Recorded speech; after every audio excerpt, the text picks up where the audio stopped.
and you still have a lot of ability and potential that's still on the inside of you, and Satan desire to sift you like wheat. He don't want you to manifest or to express the gift and the talents that God has in you. He would tell you, because of your past mistakes, because of what you've done, and even some of the things that you are involved in right now, that is all over for you. There is no hope. You got to accept things just as they are.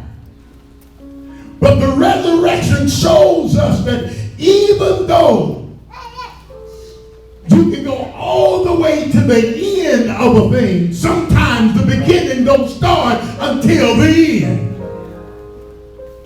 Sometimes you got to come to the end of your rope. You got to come to the end of a certain episode in your life before you can begin to really express and to live the victorious life that Jesus came that you might have. So some of y'all right now, by means of what you've experienced in the past and by means of what you're going through right now, might feel that it's final, it's over. But I came to let you know that this is the opportunity, the opportune time to rise again.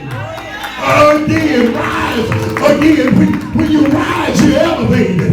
When you rise, you're above. When you rise, all of this stuff that's lateral, you're above those things. And God wants to raise you above your hopelessness, your helplessness, your disappointment, your pain, your fears, your sorrows, your sickness, your disease. He said, if I be lifted up, I'll draw.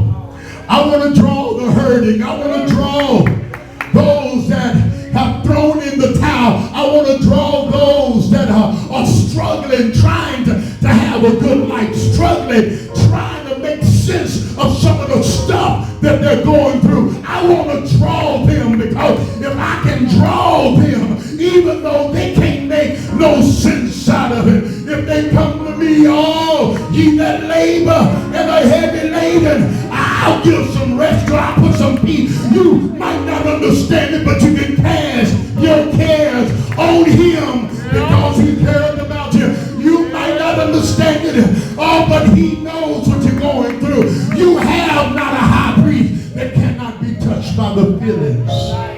He can be touched by your feelings. He can be touched by your feelings. You don't have a high priest that can't be touched by the feelings of your infirmities, because he suffered as they illustrated. Oh yeah, he knows what a homosexual feel like. He knows what a liar feel like. He knows what an adulterer feel like. He knows what a hater feel like. He knows what low self-esteem feel like. He knows what every deficiency that man has feel like, even though he didn't do those things. The Bible says he did not sin, but he knows what it feels like. And to keep you from just feeling like you're hopeless and helpless and there's absolutely no future for you, he gave his life that you may gain victory over those things. Because out of desperation to justify, we only make things worse. We lie when we try to justify. So Jesus said, I'll die to justify. I'll die to wash away your sins. I'll die to make you whole. Is there anybody here today at this Resurrection Sunday that know that you can rise